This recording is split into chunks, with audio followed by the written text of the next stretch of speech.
नमस्कार मित्रों। ये साल खत्म होने जा रहा है, फिर नया साल शुरू होगा। नए साल के हम वादे बनाएंगे, क्या क्या करना है, क्या क्या नहीं करना है और क्या करना चाहिए था जो नहीं किया, क्योंकि पिछले साल भी किए थे हमने जनवरी में वादे बहुत सारे अपने साथ, दूसरों के लिए नहीं। लेकिन वो हम काम नहीं करते। क्या क्या गलतियां करते रहते हैं, क्या क्या सुधार किया जा सकता है और क्या हम गलतियों को दोहराते हैं, क्या उन गलतियों को नहीं दोहराएं तो कुछ बेहतर हो सकता है। हमारे मित्र हैं नीरज वाजपेयी जी, वो बड़े संत हैं। वो रोज समझाते हैं कि भाई साहब आप ऐसे किया करो, और हम भी बहुत अच्छे से सुनते हैं। लेकिन शो खत्म, बात खत्म, रात का भी इंतजार नहीं करते। और हाल हुआ है कि साल बीत गया लेकिन हम वैसे की वैसे रहे। तो हमने कहा अब साल बीत गया तो एक बार फिर से हैमरिंग की बात की जाए, शायद उनकी बात से कुछ समझ आ जाए कि जिंदगी में कुछ सुधार हो जाए। तो इसलिए आज के जो ये शो है हमारा बिजनेस बॉलीवुड एंड वाजपेयी, इसमें चर्चा करेंगे भाई साहब नीरज जी से कि भाई साहब इस बार आपकी बात मानेंगे। अब आप बता दीजिए कि क्या क्या बात माने, गलती हो गई सो हो गई। सर नमस्कार, बहुत बहुत नमस्कार स्वागत जी। है। बहुत सारे लोग हमारे मुझे बता रहे हैं कि द एन शो वो देखते हैं और कहते हैं कि बहुत मजेदार शो होता है और बहुत ज्ञान वाला शो होता है। मैंने कहा ज्ञान हम्म। वाली शो है तो मुझसे दूर रहिए थोड़ा सा।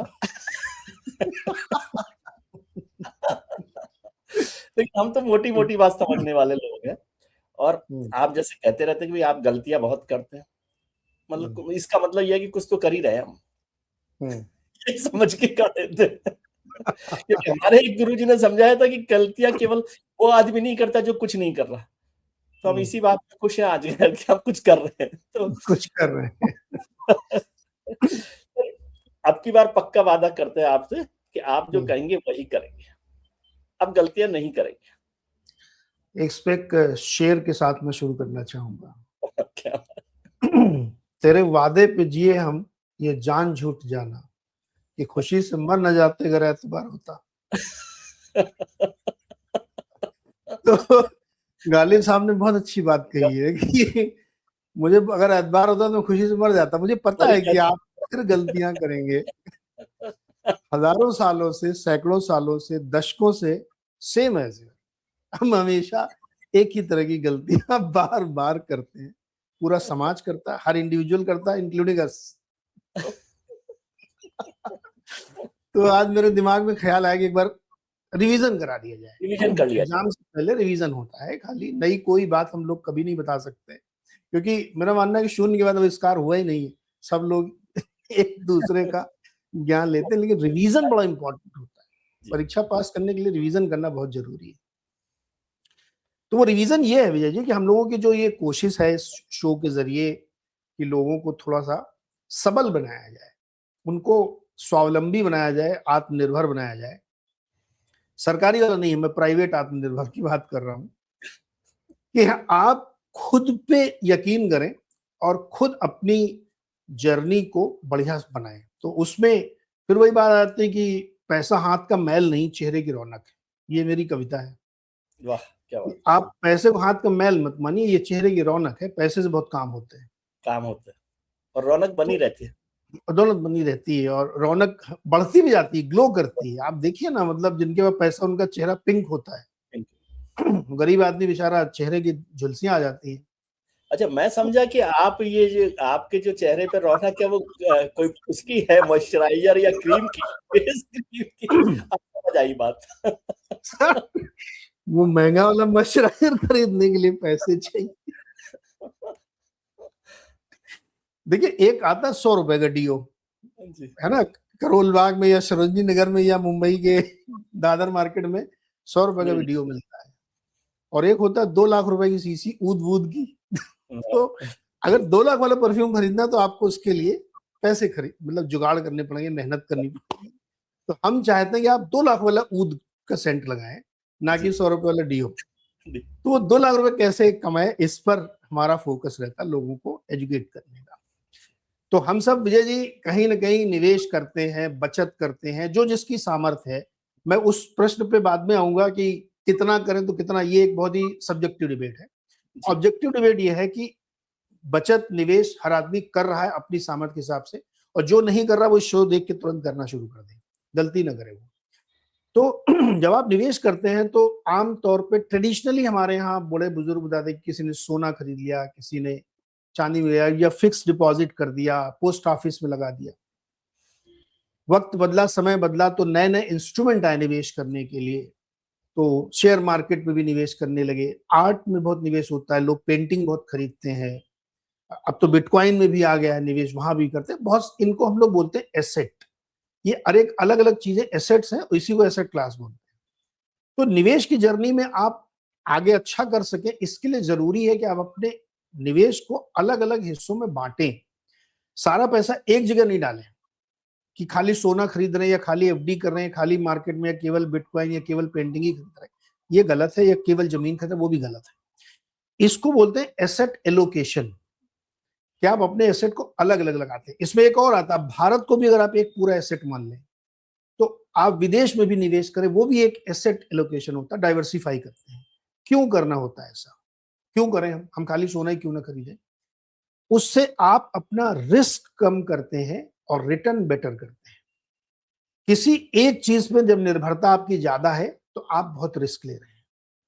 अगर आप केवल यूपीएससी की तैयारी कर रहे हैं तो 4 अटेम्प्ट के बाद फिर आपको हो सकता है बैंक पीओ का एग्जाम देना पड़े और उसमें भी कोई गारंटी नहीं कि पास हो जाए आप।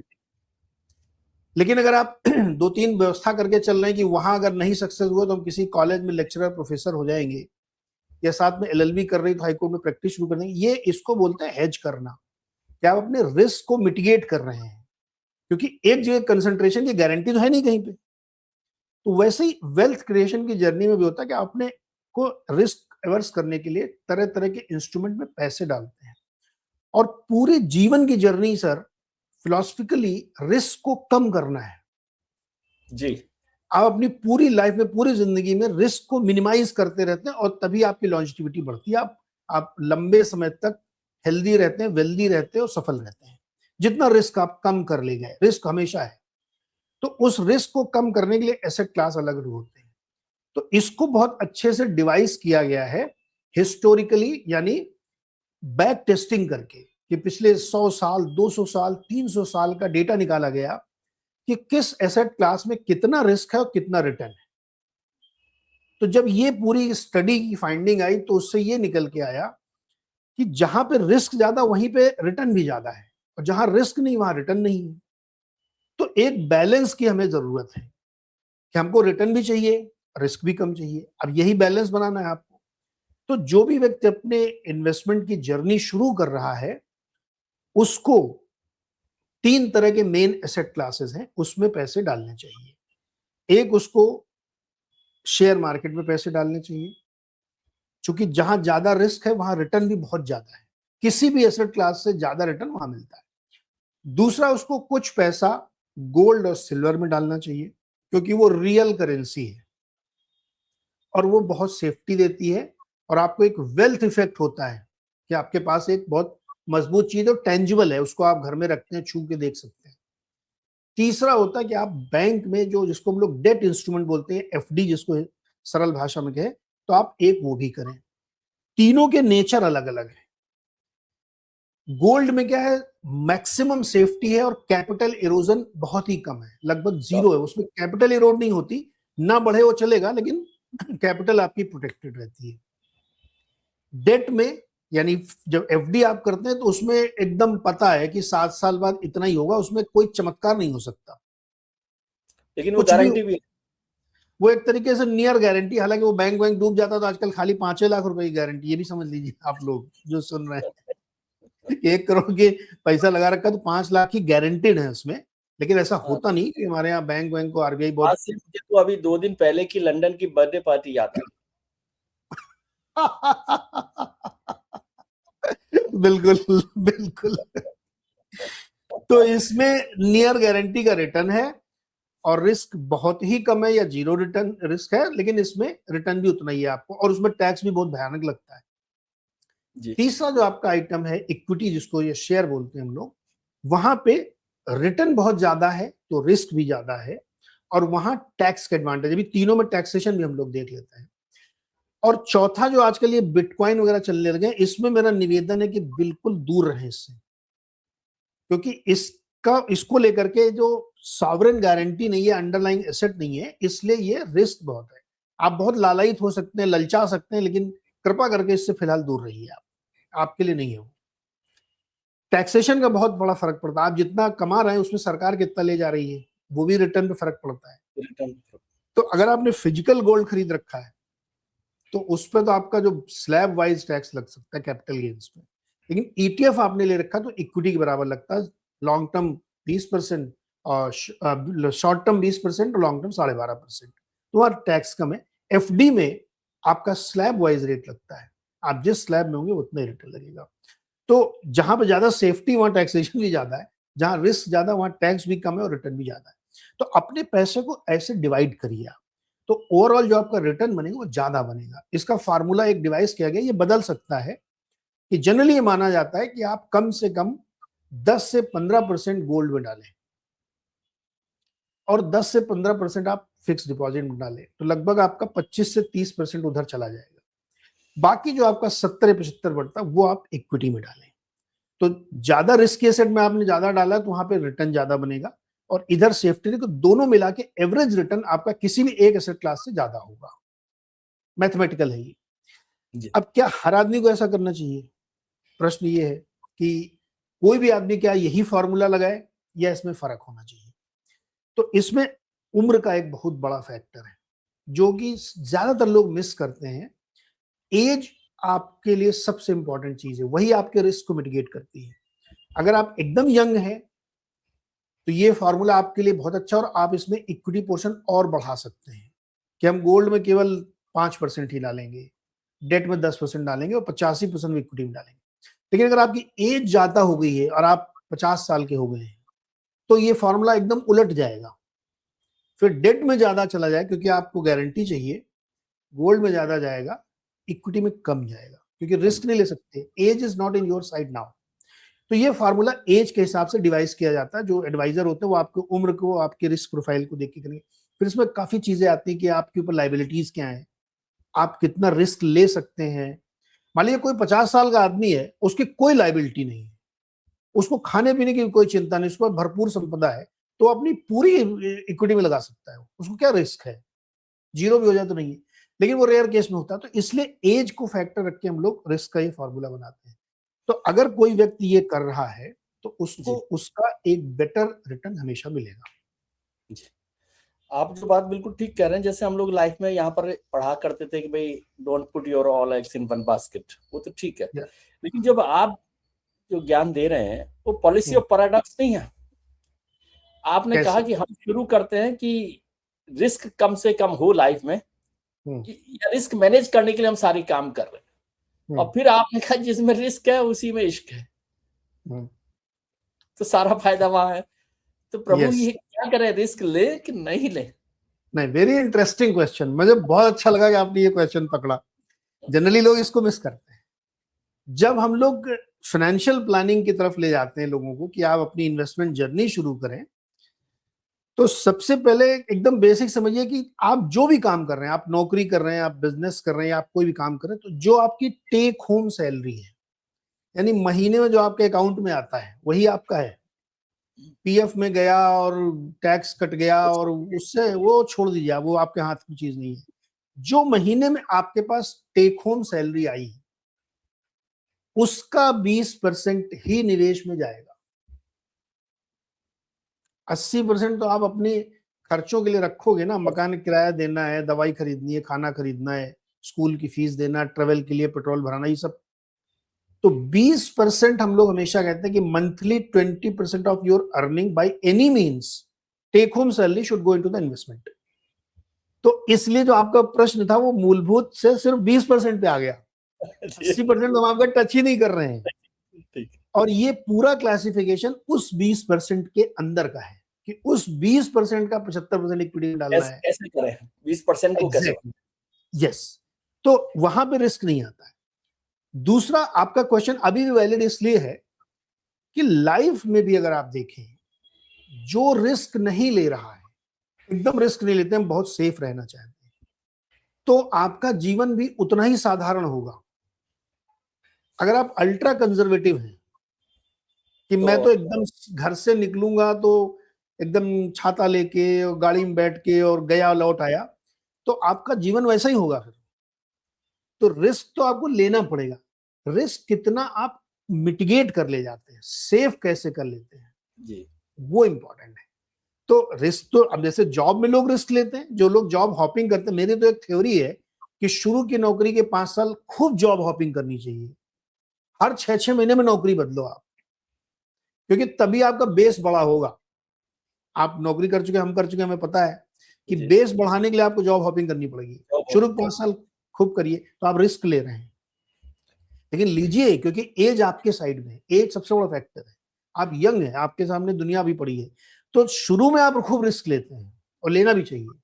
लेकिन जैसे जैसे एज बढ़ी, आप रिस्क कम करते हैं, मिटिगेट कर लेते हैं उसको। तो आपका क्वेश्चन का जो था कि 20% में ही वो आपको करना है। दूसरा, आपको लाइफ के अदर पहलू में रिस्क तो लेना पड़ेगा, बिना रिस्क के इश्क हो ही नहीं सकता। तो वो रिस्क आपको थोड़ा सा लेना पड़ेगा। जी। सर, एक सवाल आमतौर पर मुझसे लोगों ने बहुत बार पूछा, क्योंकि हम लोग कई बार सोना और चांदी की चर्चा करते रहे। आज भी हम सोने की चांदी की चर्चा कर रहे हैं, और आपने कहा कि वो एक मोटे तौर पर रिस्क फ्री इन्वेस्टमेंट है। तो बहुत सारे लोगों ने कहा कि हिंदुस्तानियों की एक आदत है कि ये कह के कि नीरज जी ने समझाया था, सोना खरीदते रहते हैं, और वो सोना कभी जिंदगी में काम में ही नहीं आता, क्योंकि जब भी होता है आप सोचते इसको तो रखे रखो। समझे? अब कभी कभी आपके मित्रों के कहने पर सोने पर कर्ज ले ले, वो तो अलग मुद्दा है। आजकल वो भी होने लग गया, लेकिन वो भी ऐसा ही लगता है कन्हैया लाल की फिल्मों की तरह से कि वो कर्ज पे लिया है सोना, वो वापस आने वाला नहीं है।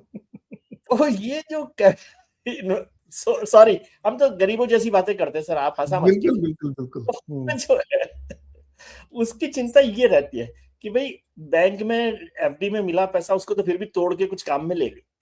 गोल्ड में जो आपने मान लो 10 ग्राम की भी कोई चीज खरीद ली, 50 ग्राम की चीज खरीद ली, तो वो आदमी हिंदुस्तानी मोटे तौर पर जो एक मिडिल क्लास या लोअर मिडिल क्लास, वो उसको कभी भी तोड़ने के साथ नहीं जोड़ता। और बहुत सारे लोग तो ऐसा समझते हैं कि ये तो बड़ी बेइज्जती की बात है। राइट। विजय जी, बिल्कुल सही उदाहरण आपने दिया कन्हैया लाल वाला, लेकिन कन्हैया लाल वाला दौर अब बीत गया है। अब जो गोल्ड, पहले बात तो गोल्ड को लेकर के आपको अपनी सोच बदलनी चाहिए। गोल्ड एक आपके लिए इन्वेस्टमेंट टूल है, ये आप बिल्कुल ध्यान रखिए। इमोशनल कनेक्ट हम लोग किसी चीज से नहीं रखना चाहते अगर वो इन्वेस्टमेंट टूल है। वो शेयर हो, एफडी हो, गोल्ड हो, सिल्वर हो, प्लेटिनम हो, बिटकॉइन हो, अगर आप इमोशनल हुए तो नुकसान है, तय है नुकसान। क्योंकि निवेश में दिमाग चलता, दिल नहीं। तो अगर आप गोल्ड निवेश के लिए ले रहे हैं तब कुछ तो इसमें इमोशन कोई खेल ही नहीं है। और दूसरा क्या, कन्हैया लाल वाले दिन तो सर अब चले गए।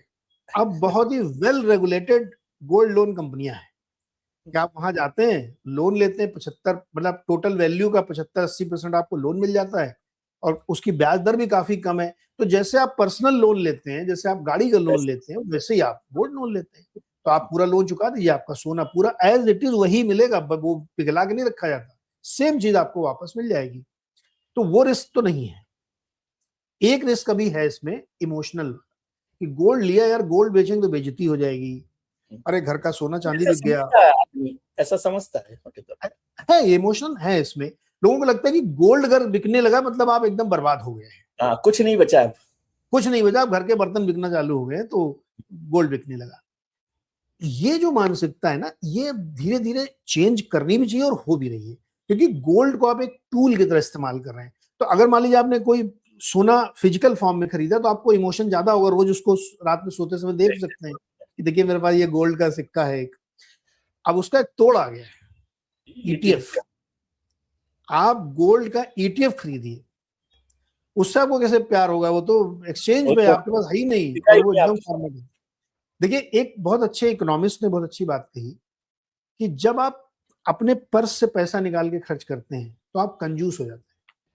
ये सच है, साइकोलॉजिकल। इसको मैं दूसरे बताऊंगा आपको आगे, चलिए। हाँ। ये जब आप पर्स से निकाल के खर्च करते हैं तो आप कंजूस हो जाते हैं, क्योंकि साइकोलॉजिकल है। आपको लगता है अरे मेरे पर्स से फिर एक 500 की नोट निकली, अरे आज दिन में 3 निकल गए, अब तो बिल्कुल कुछ नहीं करूंगा। लेकिन जब आप क्रेडिट कार्ड से करते हैं, फ्रैक्शन ऑफ सेकंड के लिए आप इमोशनल नहीं होते, स्वाइप मारा, टैप मारा और 10,000 का बिल दे दिया। सो यही मैं प्लास्टिक बता रहा हूँ कि क्रेडिट कार्ड की जो पूरी स्कीम है क्योंकि वो आपको जो कनेक्ट नहीं करता तो आप खरीदते वक्त बल्कि वो 2000 की शॉपिंग की बजाय 5000 की शॉपिंग भी कर लाता है। यस, एकदम सही बात है। तो आप जब गोल्ड को डिजिटल कर देंगे, ईटीएफ कर दिया आपने, तो आपका वो इमोशन खत्म हो गया। अब तो मतलब वो तो एक शेयर की तरह यूनिट मिल रही है आपको, खरीदो बेचो, दिन भर लोग ट्रेडिंग भी करते रहते हैं उसमें। तो उसका भी एक तोड़ निकल आया है अब नए जमाने में कि आपको गोल्ड फिजिकल नहीं खरीदना, जो गोल्ड इन्वेस्टमेंट आपको करना वो ईटीएफ फॉर्म में करिए, ETF में कर दे। तो आपका वहां से वो इमोशनल कनेक्ट खत्म हो जाएगा। तो उस लिहाज से जो रिस्क आप ले रहे हैं वो तीनों एसेट क्लास में, तो एक उसको डिस्ट्रीब्यूट करिए। एक फार्मूला है, लेकिन वो फार्मूला बहुत घिसा पिटा हो गया, लेकिन फिर भी चलता है आजकल, कि आप अपनी उम्र को 100 से घटा दीजिए, तो जो बचेगा वो इक्विटी का निवेश होगा। तो अगर कोई 25 साल का लड़का है तो वो 100 से माइनस करेगा, 75 आएगा, तो 75% आपका इक्विटी में जाना चाहिए। तो अगर आप 60 साल के हैं तो 40 ही जाएगा। तो वो एक बहुत अच्छा साइंटिफिक फार्मूला ड्राइव किया गया था कि कितना इक्विटी में, रिस्की एसेट में कितना डालना चाहिए, तो अपनी उम्र घटा देंगे। वो थोड़ा सा फार्मूला अब इसलिए ऑब्सोलीट लगता है कि अब बहुत सारे लोग ओल्डर एज में भी रिस्क ले लेते हैं, क्योंकि वो इतने संपन्न हो जाते हैं कि उनको दाल रोटी की इतनी चिंता नहीं है, दे कैन टेक रिस्क। तो वो फार्मूला जरूरी नहीं कि आप लगाएं, लेकिन एक बेसिक फार्मूला आज भी वो चलता है। तो ये एसेट क्लास को अगर आप डिवाइड करके चलेंगे, तो अब आता है इसमें विजय जी रियल मैजिक, कि ये तो सब ज्ञान है, ज्ञान की बातें तो हम पहली बार थोड़ी बता रहे हैं, हजारों बार सेम एज एवर सैकड़ों साल में ज्ञान सुनाया जा रहा है। What is the magic? Magic जब तक आप करोगे नहीं तब तक, इसमें इसमें बाबा रामदेव वाला फार्मूला लगता है, करोगे तो होगा, और करोगे तो होगा, पक्का होगा, और आपको उसमें मजा भी आएगा। वो तो बाबा रामदेव को मैंने कहा था एक बार कि बाबा आपका ये योगा जो है चलता नहीं है, कुछ फायदा नहीं है इसका। बोले क्यों? मैंने कहा मैं पिछले 6 महीने आपका योगा सुबह सुबह देखा है 8 से 9, कुछ नहीं। वही चीज है कि आप अगर इस शो को खाली देख रहे हैं तो कुछ फायदा नहीं होगा आपको, करिए, करने से होगा। कैसे होगा ये समझो आप। जब आप अपना इन्वेस्टमेंट की जर्नी शुरू करते हैं तो शुरू के 5-7 साल इट इज सो बोरिंग, कोई थ्रिल नहीं, इतना बोरिंग होता है, कुछ मजा नहीं आएगा, और आप मुझे दिन में सुबह शाम घर ही आओगे, पता नहीं क्या बकवास करके गए थे, हम फंस गया, हमें कुछ हो ही नहीं रहा 7 साल से, क्योंकि मैजिक की शुरुआती 7 साल के बाद होती है। अब मैं उसमें कुछ नहीं कर सकता, क्योंकि जब तक वो एक साइकिल नहीं पूरा होगा तब तक आपको चमत्कार दिखेगा नहीं। इसको 8वां आश्चर्य भी कहा गया है कि पावर ऑफ कंपाउंडिंग। आप थोड़ा थोड़ा थोड़ा थोड़ा पैसा डालते रहते हैं, आफ्टर 7 इयर्स अचानक से आपको लगता है ये तो बहुत बड़ा हो गया, तब आपकी आंखें खुलती हैं। लेकिन वो 7 साल का जो बोरिंग जर्नी है वो मुश्किल का, भाई घास को बढ़ते हुए आप देखिए, दिखेगी नहीं वो कब बढ़ रही है, वो आप करो 7 साल तक उसको देखते रहो। तो ये अपने आप में एक तपस्या है, आम के पेड़ की तरह से है। तो आपको वो इंतजार करना पड़ेगा। तो रियल मैजिक वहां आता है। इसीलिए मैं कहता हूँ कि जो यंग एज के लोग हैं, 25 साल 30 साल, या जिन्होंने अपनी नौकरी शुरू की है अभी, उनको ये अपने दिल पे पत्थर रख के काम कर देना चाहिए। तो शुरू में 7 साल तो हमको आपको बहुत गालियां मिलेंगी, कुछ नहीं हो रहा और नॉनसेंस बातें करके गए वो लोग। 7 साल बाद वो रोज सुबह शाम हम लोगों को थैंक यू बोलेंगे, क्योंकि वो चमत्कार वो देख लेंगे, फील कर लेंगे, देख लेंगे। तो उस कन्विक्शन के लिए सेम एज एवर ना करें, उनको रोज ये कहानी सुनानी पड़ेगी कि यार ये होता है, आप करो तो एक बार हो जाएगा, पक्का हो जाएगा। दूसरा, एक बहुत बड़ा मिथ बस्टर मैं बता दूं भैया जी, लोग कहते हैं कि अर्ली रिटायरमेंट लेंगे, फायर कॉन्सेप्ट चलता है ना कि जल्दी रिटायरमेंट ले लें, independent, financially independent, retire early, fire. क्या ये पॉसिबल है? एब्सोल्युटली पॉसिबल है। अगर आप सचमुच में ये ठान लें कि मेरे को 40-45 साल के बाद नौकरी नहीं करनी है, तो आप कर ले जाओगे, लेकिन उसके लिए तपस्या फिर करनी पड़ेगी, आपको फ्रूगल लाइफ जीनी पड़ेगी आपको शुरू के 15 साल, और आप अपना जो 20% वाला फार्मूला था वो और बढ़ा दो, 40 कर दो। आप चमत्कार देखेंगे 15 साल बाद, तो आपको लगेगा कि यार अब शायद मैं नौकरी छोड़ दूं तो मेरे जीवन पे कोई असर नहीं पड़ेगा। वो SIP को हम लोग SWP में कन्वर्ट करा देते हैं। इट कैन हैपन, बट वो क्या आप 15 साल इस मोह से छूट पाएंगे कि एप्पल का 17 प्रो मैक्स मैं नहीं लूंगा, हाँ, ये है। मैं थाईलैंड घूमने नहीं जाऊंगा, मैं बर्गर नहीं खाऊंगा, मैं वीकेंड पार्टी नहीं करूंगा कनॉट प्लेस में, बर्गर सिंह क्या नहीं जाऊंगा। ये फ्रूगल लाइफ का की जो तपस्या है वो बहुत कठिन है, हर आदमी कर नहीं सकता। फिर इसमें लोग कहेंगे यार जब इतनी तपस्या करना तो पैसा कमा क्यों रहे हैं, ये भी एक जनरल ये क्वेश्चन है और लॉजिकल है भाई। ये हम जब पूरी जिंदगी यही कमाएंगे तो क्या अगली पीढ़ी के लिए करेंगे, अगली पीढ़ी अगले के लिए तो एंजॉय कौन करेगा, करेगा। That's a question. इसका जवाब ये है कि भाई आप ये क्यों मानते हैं कि 40 के बाद आप एंजॉय नहीं कर सकते। आप देखिए ना आजकल के जमाने में क्या चल रहा है, सब एंजॉयमेंट 40 के बाद ही चल रहा है, यहां से लेके अमेरिका तक। तो for that enjoyment you need money, तो वो आपके मनी पास आप कहां से सारे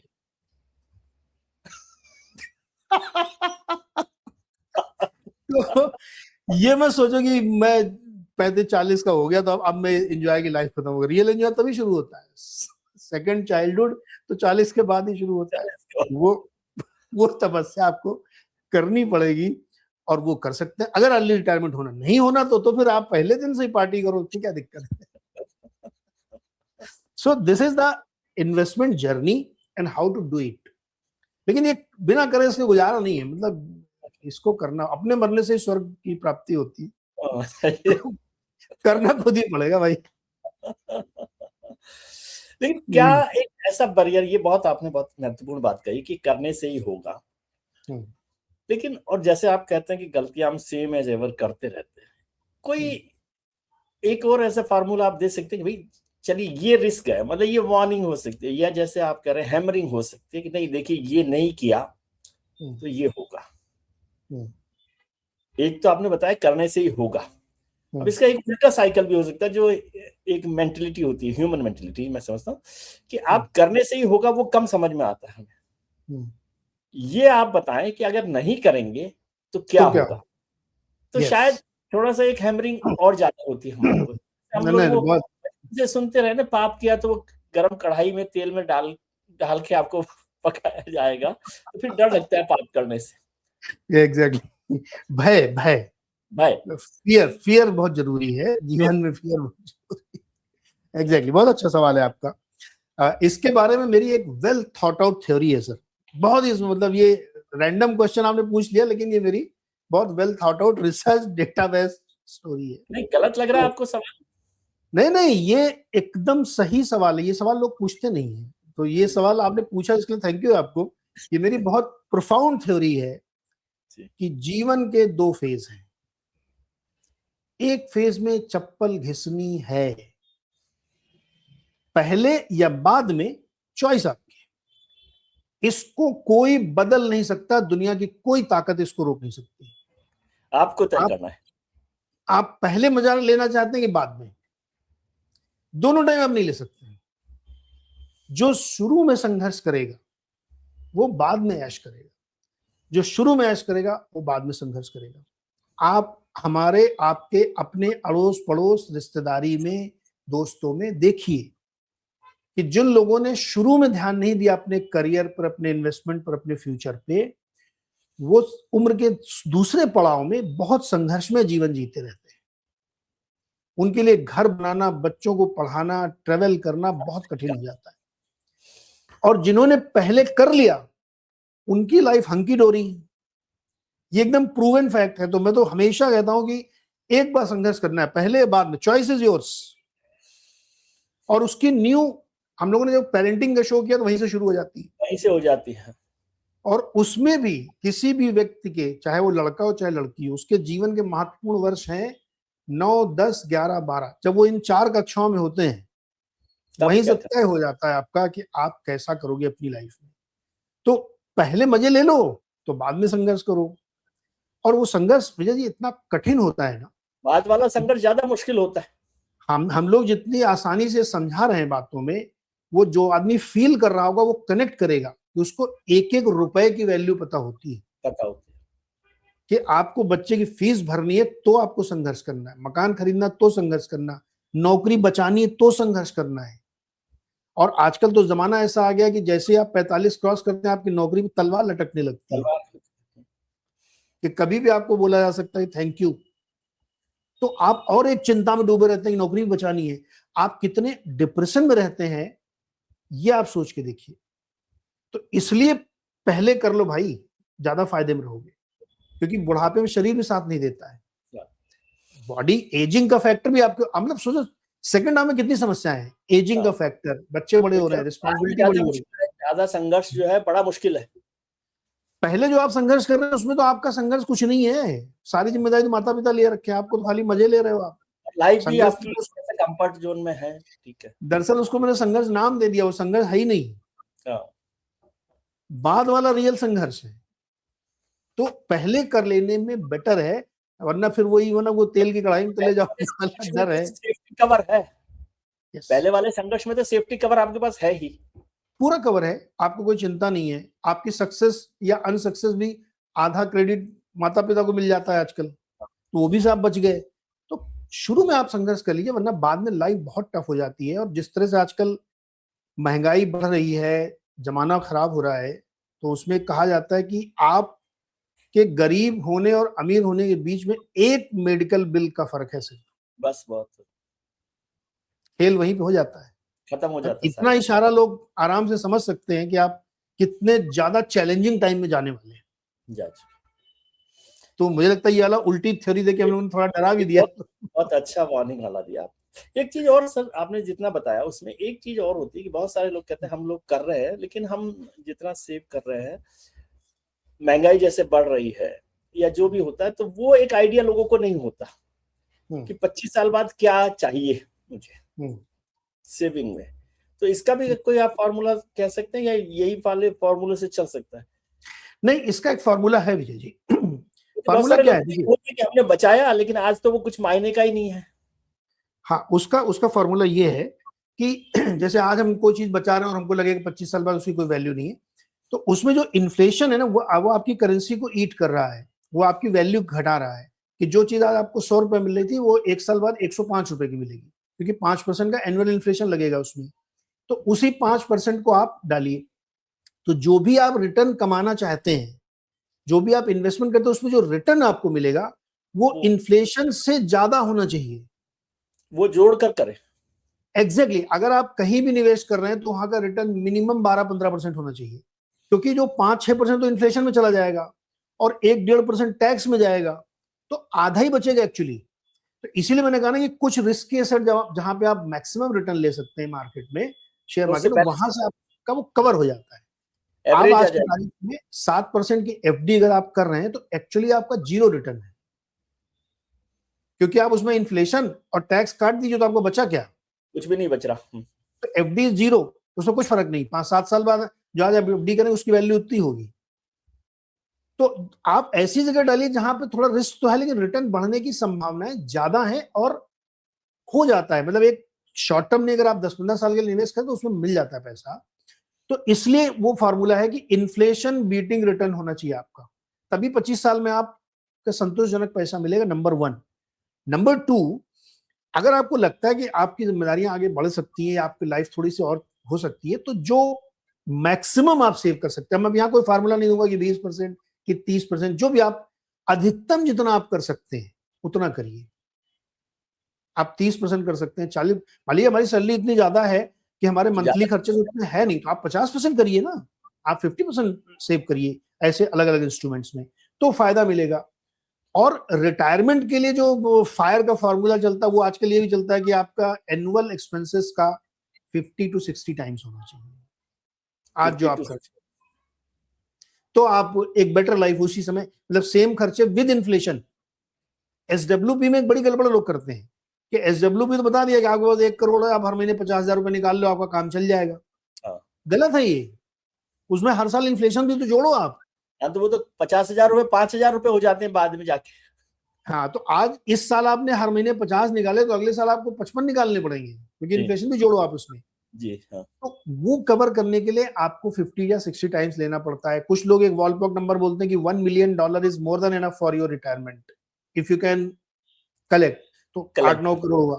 तो अगर आप 15-20 साल की जर्नी कर रहे हैं तो ये असंभव न फिगर नहीं है, सुनने में बड़ा लग रहा होगा आपको, लेकिन 15-20 साल अगर आप हो जाएगा, सिस्टमेटिक, आराम से हो जाता है, आराम से हो जाता है, कोई बहुत चैलेंजिंग टाइम नहीं, बट अर्ली इन्वेस्टमेंट करना पड़ेगा, नहीं तो फिर वो दूसरा वाला उल्टा वाला फॉर्मूला चलेगा।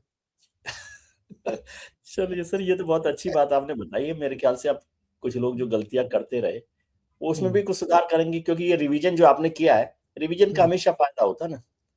यस, एग्जाम में भी आप रिवीजन क्यों करते हैं? क्योंकि बहुत सारी बातें पढ़ रखी है लेकिन भूल जाते हैं, तो भूल रिवीजन जाते, कर लिया कुछ कुछ याद आ ही जाता है, पास तो हो ही वही जाते हैं रिवीजन कर लिया तो। पास तो हो जाएंगे, बिल्कुल बिल्कुल बिल्कुल।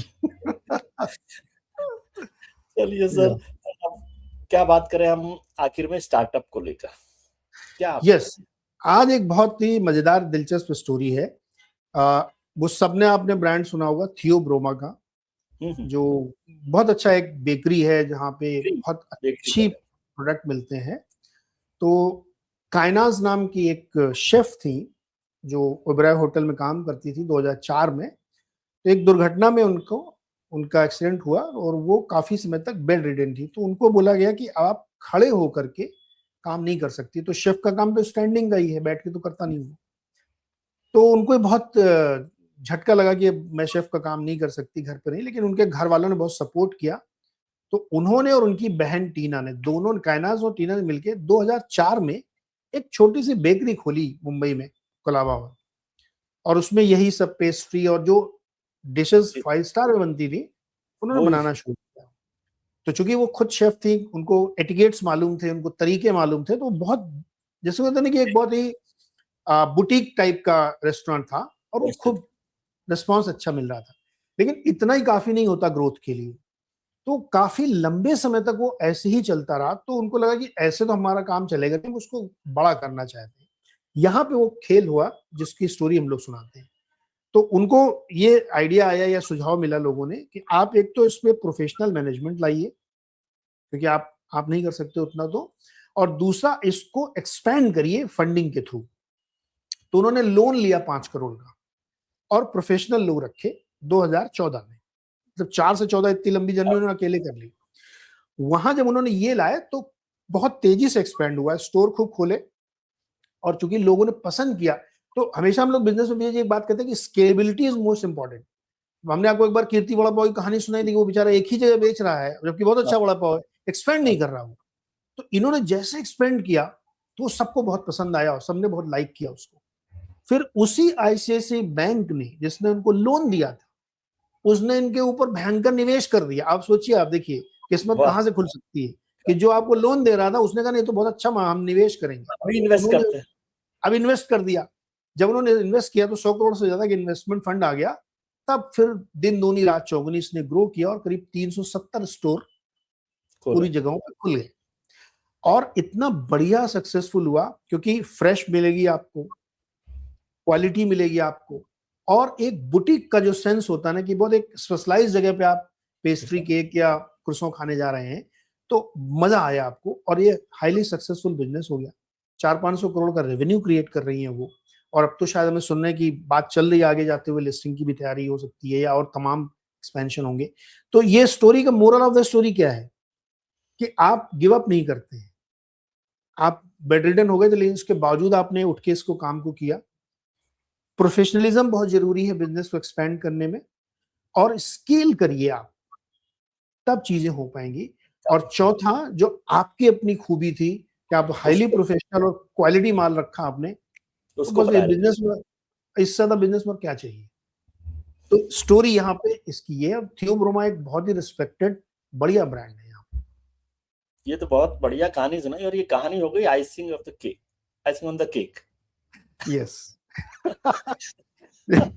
45 की उम्र में फायर करने के बाद आप ये भी कर सकते हैं। ये भी कर सकते हैं। चलिए सर, बहुत बढ़िया, Yes, बहुत अच्छी कहानी है। थियो ब्रह्मा के केक्स भी, पेस्ट्रीज भी बहुत अच्छी होती है, सुना है मैंने। बहुत लोग खा रहे हैं, yes, बहुत yes, पसंद कर रहे हैं, और yes. ऐसे लोग काम कर रहे हैं, इससे भी हमको अच्छा लगता है। और आप ऐसी कहानियां सुनाते हैं तो हमारे जो लोग हैं वो भी शायद इससे कुछ इंस्पायर होते हैं, कुछ कुछ नया करने की कोशिश करते होंगे, ऐसा मुझे लगता है। तो इसके लिए बहुत बहुत धन्यवाद आपका कि आप बहुत अच्छी कहानियां हमारे को सुना रहे हैं, और बहुत अच्छी कहानियां कि आगे कहीं कहीं करंट मार्केट कह देते हैं कि करने से ही होगा, कहानियां करने से ही होगा, केवल शो देखने से और बातें करने से नहीं होगा। तो स्टोरी ऑफ द डे है कि करने से ही होगा, तो करिए हाँ, और आगे बढ़ते रहिए। अब उम्मीद करते हैं कि आपका आने वाला कल आज से बेहतर हो। आप अपने मित्रों, परिजनों, रिश्तेदारों के साथ खुश रहिए, मस्त रहिए, व्यस्त रहिए, स्वस्थ रहिए और नीरज जी की बात मानिए, करने से ही होगा। करने से। नमस्कार। नमस्कार।